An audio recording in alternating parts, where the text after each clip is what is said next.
안녕하세요. 반갑습니다. 한국 CS 마인드 교육센터 박정민 강사입니다. 저희 이번 영상 2020년 4회차 2020년 5월 31일 날 진행됐던 CS 리더스 관리사 정기시험이죠. CS 실무론 1번부터 10번까지 문제풀이 동영상 시작하도록 하겠습니다. 자, 그러면 첫 번째 문제부터 좀 볼까요? 자, 1번 이미지 형성 과정과 관련해 다음 보기의 내용에 가장 부합하는 이론이 뭡니까? 자, 보기를 좀 잠깐 보시게 되면 굉장히 특이한 방식으로 출제가 됐는데요. 개그맨, 외향적이고 활발한 사람, 능력 있는 사람, 쾌활하고 똑똑한 사람, 도덕적인 사람, 친절하고 이타적인 사람. 자, 어떤 특징적인 사람들을 가지고 그 사람들이 어떨 거야 라고 지금 규정을 하고 있습니다. 자, 이렇게 된다는 건 간단하게 내가 그 사람들을 바라보면서 무엇을 가지고 있다? 나름의 판단 기준을 가지고 있다라는 의미와 동일합니다. 내가 누군가를 판단할 때 기본적으로 내 나름대로의 판단의 틀을 갖고 있습니다. 저희가 알고 있는 내현 성격 이론이라고 부르게 됩니다. 자, 이런 문제 유형도 19년도, 2020년도 들어서 아마 첫 번째로 아마 보시는 문제 스타일이지 않을까 싶은데요. 꼭 이런 유형도 한번은 변형된 스타일이기 때문에 한 번 정도는 체크하고 보실 필요성은 있는 것 같습니다. 다음 문제. 미국의 심리학자 엘버트 메라비언이 제시한 면대면 커뮤니케이션에서 정보량의 차이를 순서대로 바르게 나열한 것은 요 근래에 이런 문제 정말 오랜만에 봅니다. 자, 일단 메라비언이 면대면 상황에서 얘기했던 건 55% 시각적 요소, 38% 청각적, 흔히 저희가 준언어적이라고도 부르는데 청각적 요소, 나머지 7%가 언어적인 요소입니다. 자, 이렇게 따지게 되면 이젠 부등호의 방향을 보셔야겠죠. 이렇게 따지게 되면 답은 5번이 될 겁니다. 자, 55, 38, 7%. 뭐 누구나 다 알고 계시겠습니다만 한 번 정도는 다시 한번 체크해 보셔야 되는 문제 유형입니다. 다음 문제. 다음 중 올바른 인사의 시기와 방법에 대한 설명으로 가장 거리가 먼 거. 자, 인사의 시기와 방법이랍니다.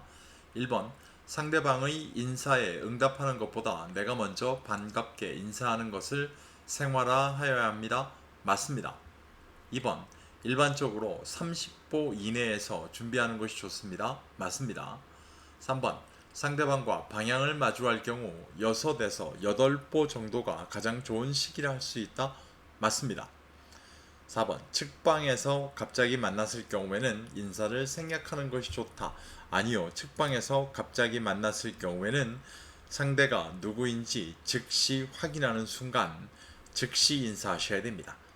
책방에서 만나게 되는 경우 즉시 확인이 아니라 상대를 확인하는 순간 즉시 인사를 나누시는 게 기본적인 인사의 방법이기도 합니다. 조금만 읽어보시면 충분히 알 수 있는 4번 보기에서 측방에서 갑자기 만났습니다 라고 했을 때 꼭 키워드는 즉시라는 걸 기억하고 계시면 될 것 같습니다. 다음 문제. 전통적인 공수법에 대한 설명으로 가장 올바르지 않은 것. 전통적인 공수법은 남좌여우고요. 평상시가 유일하게 바뀌는 건 상가집, 흔히 망자를 대할 때입니다. 이땐 손의 위치가 뒤바뀝니다. 남성과 여성이 손의 위치는 동일하지 않고요. 자, 이 정도만 알고 계셔도 1번 공수는 배례의 기본 동작으로 두 손을 앞으로 모아서 잡는 것을 말합니다. 맞습니다. 2번 공수는 의식 행사에 참석하거나 어른을 뵐 때 반드시 하는 것이 좋습니다. 맞습니다. 3번 남자와 여자의 손위치는 동일하다. 아니요. 아까 처음에 남좌여우라고 말씀을 드렸습니다. 남자는 왼손이 위, 여성은 왼손이 위 이렇게 되어 있습니다. 꼭 좀 체크하고 알고 계셔야 될 문제 유형입니다. 다음 문제. 다음 보기의 내용에 해당하는 화법의 명칭이 뭡니까? 자, 보기를 볼까요? 상대와 어떤 대화를 부정과 긍정의 내용을 혼합해야 하는 경우, 기왕이면 여기서부터가 키워드겠죠. 부정적 내용을 먼저 말하고 끝날 때는 긍정적 언어로 마감하세요. 처음에 부정적인 걸 먼저 던져주시고요. 그 다음에 끝날 때는 긍정적으로 마무리를 져주세요 라고 얘기가 되면 저희가 알고 있는 아론슨 화법입니다. 꼭 기억하셔야 됩니다. 아론슨 화법. 일단 긍정하는 식으로 맞장구 친 다음에 내 의견, 쉽게 반대 의견 얘기하는 걸 저희가 역전화법, yes but, 긍정법, 간접부정법 이렇게도 표현하게 됩니다. 약점이 있으면 반대로 강점이 있기 마련입니다 라고 얘기가 되면 그게 보상화법이 되겠죠. 연관적, 대칭적 관계라는 것도 키워드가 나올 수가 있을 겁니다. 이렇게 보시면 될 것 같습니다. 다음 문제. 다음 중 고객의 잘못으로 발생되는 고객 불만의 원인과 가장 거리가 먼 것. 자, 고객의 잘못으로 발생되는 이라고 얘기합니다. 고객의 잘못으로 발생되고 있다. 1번 고객의 기억 착오로 인한 마찰. 이건 맞겠죠. 2번 고객의 고압적 태도와 감정적 반발. 맞을 겁니다. 맞습니다. 맞을 겁니다가 아니라. 3번 고객의 성급한 결론과 독단적인 해석. 맞죠. 부족한 상품 지식으로 인한 잘못된 상품 설명. 선생님 이건 고객의 잘못이 아니잖아요. 네, 직원에 대한 잘못으로 발생하는 문제이기도 합니다. 자, 충분히 쉽게 해결할 수 있는 문제 유형이었습니다. 다음 문제. 다음 중 제품의 성능이나 기능보다는, 자, 여기부터 키워드입니다. 사회적인 수용, 개인 존중, 자아 실현 측면의 불만을 의미하는 거. 이 중에서 가장 중요한 키워드는 자아 실현 측면의 불만입니다. 자아 실현 측면의 불만이라고 얘기가 되면 키워드로 딱 떠오르는 건 심리적 불만입니다. 심리적 불만 이렇게 따지시면 되겠죠. 제품이나 서비스를 사용한 후, 이게 중요하죠. 사용한 후 고객의 욕구를 충족시키지 못했을 때 발생하는 거 효용 불만. 고객의 기대 수준보다 낮았을 때 기대 수준보다 균형 불만. 상황적은 뭐 TPO라는 거 알고 계실 겁니다. 자, 다음 문제. 코칭 대화 프로세스 모형 중 그로우 모델을 GROW 모델을 구성하는 절차적 단계와 가장 거리가 먼 거. 자, 이 그로우 모델은 저희 코칭 그 기본서 학습서 내용에서 포함은 되어 있지 않습니다만 요 근래 들어서 굉장히 자주 나오는 것 중에 하나입니다. 이 그로우 모델과 아이캔 모형도 있는데, 자, 그로우 모델은 G는 골, 목표 설정, R, 리얼리티, 현실 확인, O, 옵션, 대안 탐색, W, will, 실행 의지 확인. 이렇게 네 가지입니다. 이렇게 네 가지가 되면 실제로 봤을 때 아닌 건 뭘까요? 성취, 결과, 인정이라는 건 그로우 모델에 해당하지 않습니다. 위에 보시는 GROW에 대한 내용만 알고 계셨다면 쉽게 풀 수 있는 문제 유형이었습니다. 다음 문제. 다음 중 멘토의 역할에 대한 설명으로 가장 거리가 먼 거. 자, 멘토의 역할이라고 나옵니다. 이렇게 되면 아마 가장 대표적인 게 코칭의 역할과 코치의 역할과 가장 비교하는 관점의 문제가 많을 겁니다. 1번 업무 또는 사고 등의 의미 있는 변화를 일으키게 해주는 조언자입니다. 맞습니다.